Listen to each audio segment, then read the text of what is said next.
Pangatlong requirements, marunong bumasa at marunong sumulat. Sumunod, dapat ay rehistradong botante ng distrito. Distrito na kung saan siya ihahalal. Maliban lang doon sa mga party list representatives.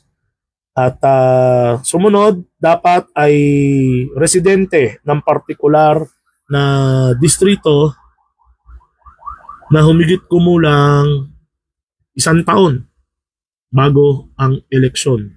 Dito tayo medyo napansin natin yung iba, medyo inaabuso ng kwalifikasyon na ito. Sapagkat yung ibang politiko, pagka nakita niya na siya ay pwedeng manalo sa isang distrito, lumilipat agad yan pagkatapos ng eleksyon. Dahil nga doon sa 1 year residency. Anyway, yan naman ginawa na. Pasensya na kayo. Naputol na-reconnect tayo. Di yata tayo mahal ng internet connection Anyways, lahat ng mga technicalities na yan ay susolusyonan natin sa mga susunod na araw. At so ito, tungkol sa paghahalal ng congressman ang ating pinag-uusapan o paghahalal ng kasapi ng mababang kapulungan o House of the Representatives. Alam po ninyo, napakasensitibo ng isyong ito ngayon. Sapagkat napansin po ninyo yung tungkol sa GAA 2025 issue na kung saan di humano ay siniwalat ng dating Pangulong Duterte na ang GAA natin ay napirmahan ng may blanco. Parang fill in the blanks, no? May blanco, may mga dokumento din pinakita ang dating presidente. At ito naman ay sinagot din ng Executive Secretary natin na si Executive Secretary Lucas Bersamin. Ang sinabi niya ay walang portion sa GAA ang napirmahan ng presidente nang na walang blanco. So ginit nila walang blanco doon. So sabi naman ni Presidente Duterte at nung 3rd District Representative ng Davao na si Congressman Ungab, sabi ni Congressman Ungab sa kanyang nabasa ko sa isang post ay challenge niya ang GAA sa Supreme Court. So battle of the Constitution, battle of the Maganda itong itong 2025 GAA kasi nakikita na natututo tayo. Natututo tayo na hindi tayo nag-e-enroll sa law, sa College of Law. Pero natututo tayo. Matututo po tayo. Kung meron bang mga pagkakamali na ginit naman ng palasyo na wala at mabusisi itong ang galing talaga nung aso ng kapitbahay namin. Talagang loyal listener ko yan. Siguro nagbabat-in siya. Nagpapaliwanag din siya tungkol sa GAA. Pero hindi ko maintindihan yung sinasabi niya. Pasensya na lang. No? Anyways, ito i-challenge sa Supreme Court. Abangan natin ang pag-challenge sa Supreme Court sapagkat ito ay kaabang-abang. Sa lahat ito ay exciting sapagkat makikita natin kung sino nga ba ang nagsasabi ng katotohanan at sinong posisyon o anong posisyon, sino ang may nasa posisyon. Pero may pagkakamali ba yung mga nasa BICAM? May pagkakamali ba yung mga nagpapirma niyan? Pero definitely, yan mabusisi. Talagang naniniwala naman ako, mabusising sinuri yan at mabusising talagang pinag-aralan bago yan papirmahan sa palasyo. At hindi naman ako naniniwala na ang Pangulong Bongbong Marcos ay pipirma ng isang dokumentong may blanco. Alam naman yan dahil ang ating mahal na Pangulo ay hindi ninyo natatanong, siya ay bago maging presidente ay naging congressman, naging gobernador at naging senador pa. Kaya naniniwala ako na bago niya pirmahan yan, yan po ay dumaan sa mabusising mga kamay at mga mata. Ang tanong lamang ng bayan ay kung may kaugnayan ba ang pagkakaalis o pagbibitaw o pagpapalit kay dating Committee on Appropriation of the House of the Representatives, Congressman Elizalde doon sa missing in the blanks na GAA. Meron bang kinalaman yan? Yan ang tanong ngayon ng tao. May kinalaman ba yung kanyang pagpapalit sa kanya sa posisyon?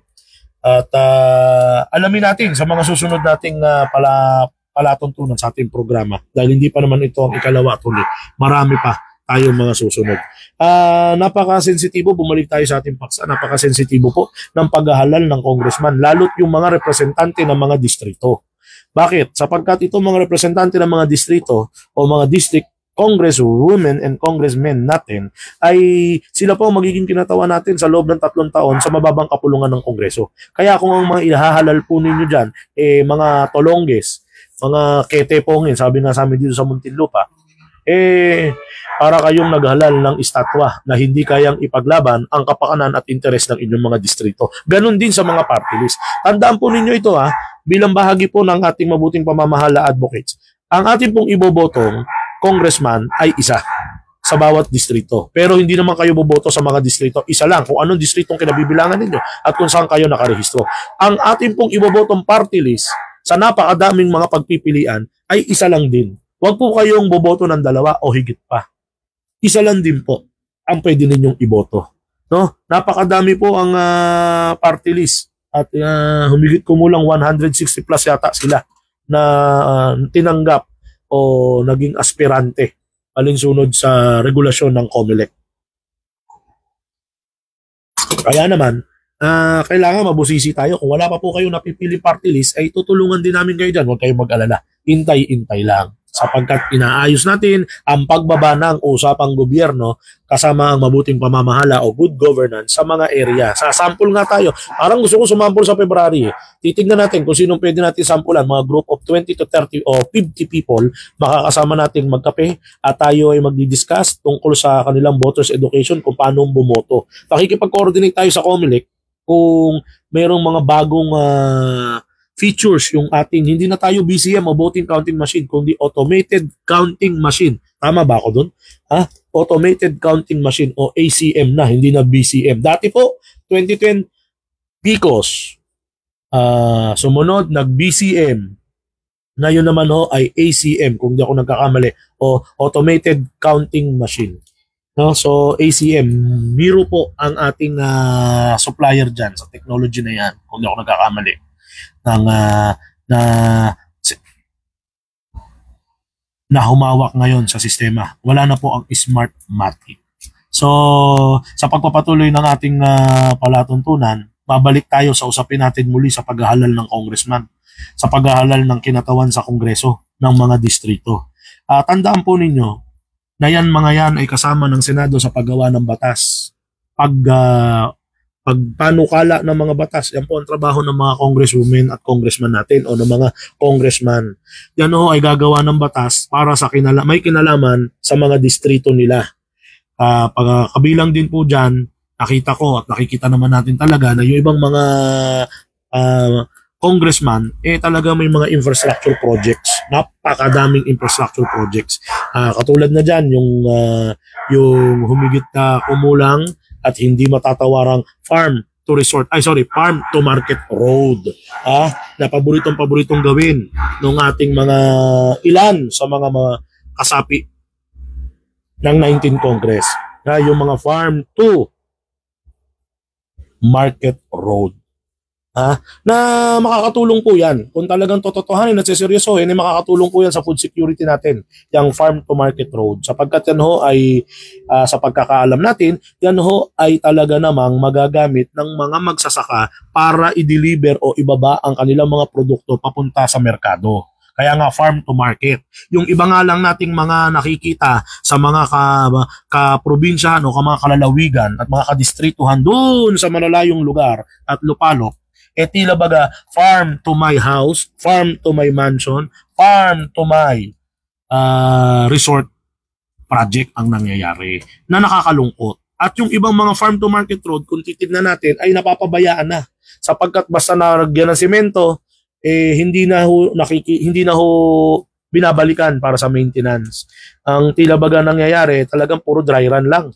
Pati akala ko sa mga member lang ng cabinet yung dry run. Meron din pala sa mga tiga House of the Representatives. Syempre yung mentor ko, nakita ko. Nagwa-watch. Nakita ko. Tata Roads Arcega is watching. Kamusta po kayo, Tata Roads? Alam ko nasa Taguig ka, hindi lang kita mabisita, may sakit din tayo. Pero magkakape tayo, gustong-gusto kitang makakwentuhan. Ano? Nag-comment dito yung isa nating classmate. Ang daming party list. Kapag nanalo mga yan, pasasahurin na galing sa tax ng bayan. Wala namang nagagawa kung hindi kumuha ng mga porsyento sa project nila, pero, teka, ano ba yun? Putol eh. Pero, substandard dahil may cap sa contractors and suppliers. Mula po sa kaklasiko na si Mark Anthony Gomez, ang napakagaling na teacher sa mathematics. Talagang alam niya yung mga percentage na yan kasi teacher po yan sa math. No, totoo naman yung iba, hindi natin may kakaila, huwag na tayo maglokohan. Yung iba naman po talagang mga congressmen, talaga namang ang lalaki nung cut. Ewan ko kung totoo ha, kasi merong nakapagsabi sa amin na dati 15, ngayon 30% na po yung cut. Sana naman po isipin po ninyo na pera ng taong bayan yan at yan hindi nyo pera.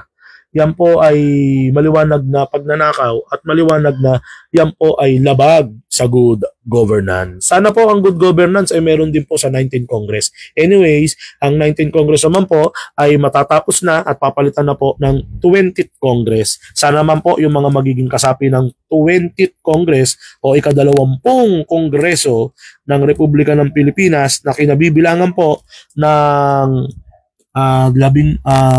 yan po, 20 po ng Senado at ng Kamara de Representante ay maging maayos din naman po yung inyong pag-iimplementa at paglagak ng pera ng taong bayan. Kasi talaga namang nakakadismaya. Ano? Oo, tatanong sa shoutout na kita. At saka nakakalungkot, mapunta tayo sa party list. Yung nakikita ko na pagiging maluwag ng akreditasyon sa party list. Ewan ko lang kung talagang nalulubagan o nahihirapan yung iba. Irene Creer, shout out watching from Batangas. Hi Ma'am Irene. Irene Creer, Bagansina. Kinasal ka na pala, hindi mo na kami inimbitahan. Nakakain mo lang sana ng masarap na imbutido dyan sa Batangas, mabalik tayo. So, yung sa party list representatives, alam po ninyo, napakadami ng party list.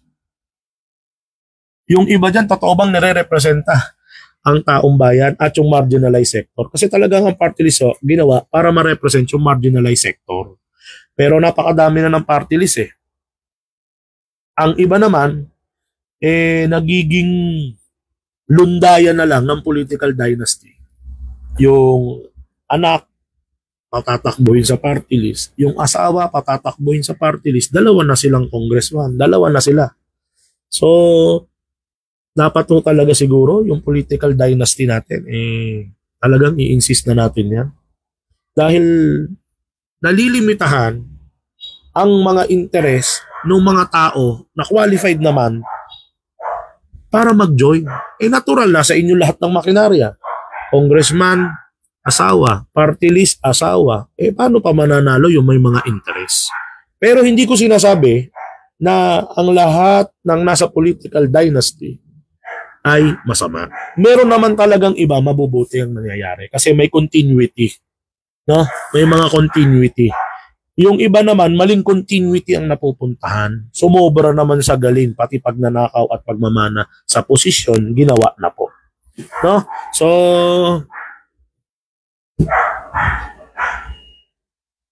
oras, 30 minutos makalipas ang alas 8, handog sa inyo nang wala, dahil wala tayong sponsor. Ano? Dami nagpapa-shoutout. Pero sige. Mamaya ko kayo isa-isahin dahil napakadami ninyo. Ano? So, nakita natin. May tumatawag pa. Sino yan?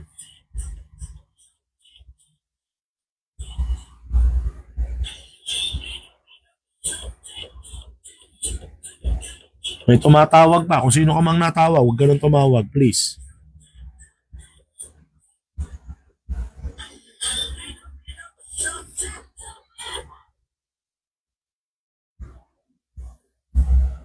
So ayan, kita natin yung kaluwagan ng COMELEC sa pag-accredit o sa pagre-recognize sa mga party list representative, party list groups. Na yung iba naman kasi may linya talaga. Yung iba dyan talagang may mga ipinaglalaban at may mga kinakatawang marginalized sector. Pero yung iba kasi talagang nagiging lundayan lang ng political dynasty, lundayan lang ng pagpapatuloy at alam yun, lundayan lang ng pagnanakaw, pagpapayaman. Totoo naman eh. Kita natin. Sino ba itong mga nag-file sa party list? Ilan ba dyan ang matitino at ilan ba dyan ang nakikita nating gagamitin lang ang kanilang kapangyarihan para sa mga pansarili nilang interes? Napakadami pong makikita natin sa party list.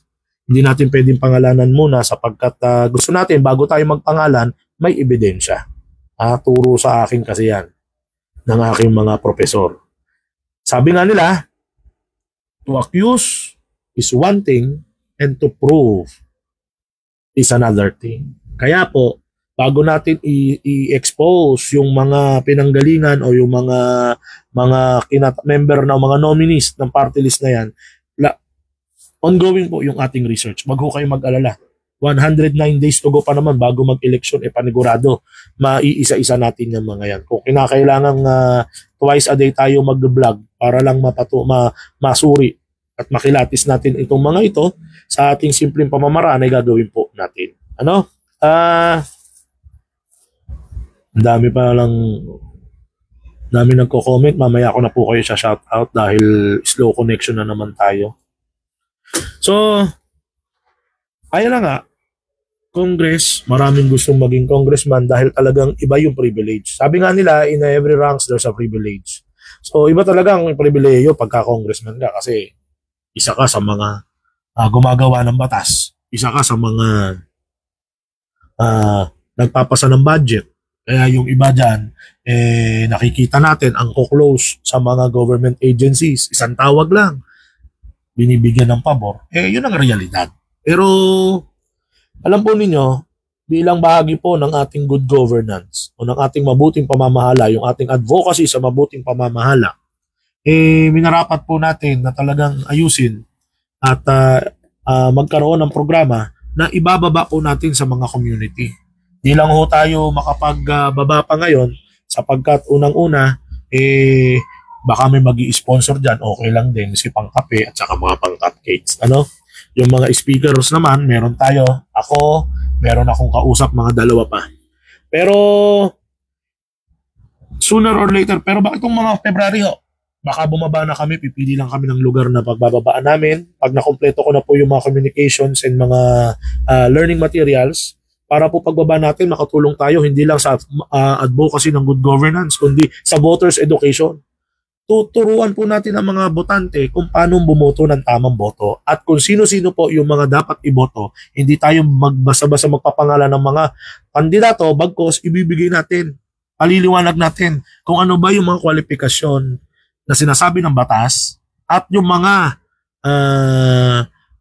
katangian ng mga kandidato para sa partikular na posisyon. Para na sa ganun makatulong tayo sa mga botante sa kanilang pag-iisip, pagpili kung sino mga iboboto sa darating na 2025 election. Bago po tayo magtapos ng ating vlog o ng ating palatuntunan, gusto kong pasalamatan si Ma'am Joanne kasi nagpadala siya ng kikoy. Ito may ano pa nga, plastic. Happy Chinese New Year, Ma'am Joanne Castro. Kaibigan namin to ni Cap Jefferson Lau ng 3rd District ng Manila na magiging konsehal na yung ating big brother dyan sa housemate natin ni Cap Jeff at saka ni Ma'am Natalie C. Yung mga yan ang hindi nakakalimot sa akin talaga. Pasko, Bagong Taon, Chinese New Year, yung ano bang tawag doon sa mooncake, Happy Mooncake, di ba? Napakaganda nung kanyang iko, yung packaging pa lang, ganda na. Maraming salamat, Ma'am Joanne Castro. Maubos sana ang lahat ng binibenta mong prutas dyan sa Divisoria dahil napakabait mo. Okay, tikoy tayo. Pwede siguro tikoy na lang ipakain natin sa voters education natin, Tikoy na lang tayo. So, sa pagpapatuloy, at may mga oras pa naman dahil may meeting kami ng aming mga kasama sa politika. Si Boston Santos, Bostoni, ang Polpil. Yung mga kasama ko sa Polpil, gusto din ako makasama ngayon, makatawagan. Paintay-intay lang, naka-live pa po ako. Anyways, mga kasama, 109 days to go na lang. Yun naman pagboto natin. Isipin natin na ang pagboto natin ay pagboto para sa kinabukasan ng ating bayan, kinabukasan ng ating mga kapamilya, kapuso, kapatid, kaibigan, pamangkin, kamag-anak, at higit sa lahat, sa mga susunod na henerasyon. Balato na natin to sa mga susunod na henerasyon. Balato na natin to sa mga susunod pang mga magiging leader. Buksan natin ang ating kaisipan. Buksan natin ang ating kamalayan na tayo'y dapat maghalal ng mga magagaling na senador. 12 ang ating iboboto. Kikilatisin at susuriin natin yan sa mga susunod pang araw. Boboto tayo ng isang party list Boboto tayo ng isang congressman ng ating distrito. Boboto tayo ng isang mayor para sa ating mga munisipyo at mga syudad. Boboto tayo ng vice mayor at mga konsyales. Boboto tayo ng gobernador. Boboto kayo ng vice-gobernador. Boboto kayo ng mga board member o yung mga bukal. At higit sa lahat, ang boto ninyo ay inyong konsensya. Unang-una, ngayon pa lang sinasabi ko na sa inyo, ako po ay tutol sa vote buying. Sino mang mamimili ng boto, hindi dapat iboto. Sino mang gagasta ng sobra-sobra, panigurado pag nanalo sa kaban ng bayan yan, kukunin. Sisingilin tayo niyan ng 3 taon. Nananawagan po ako sa inyo na sana, samahan po ninyo kami dito sa aming krusada para sa mabuting pamamahala. Dahil sa mabuting pamamahala, panalo ang bayan.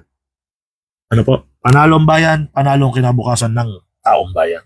At hindi na po tayo magtatagal sapagkat nililimitahan ko lang yung ating oras para nang sa ganon ay patuloy pa rin po tayong magkikita-kita. Follow po ninyo ako sa aking TikTok accounts. Itong live na ito ay ipopost ko sa aking TikTok accounts, Christian Grabador, sa aking YouTube account, Christian Grabador, at yung aking isang Facebook page na Christian Grabador Official. I-follow po ninyo ako dyan. At muli po, ang aking pong pasasalamat una sa Diyos, sa inyong lahat, sa taong bayan, na patuloy pong nakikinig at nanonood. Yung aking pong unang-unang video ay may 2,600 views na. Masaya na po ako doon. Kung dadagdagan po ninyo yung mga susunod pang video, ay maraming salamat. Yan po ay hindi ko pinuboost. Hindi ko po yan pinabuboost sapagkat wala po tayong salapi para i-boost yan. Ang atin lamang po dito ay pagsiservisyo sa bayan na makatulong po ninyo ako sa pagbubukas ng inyong kamalayan sa pagboto ng mga tamang kandidato. Kaya naman po, ito ay aking simpleng pamamaraan.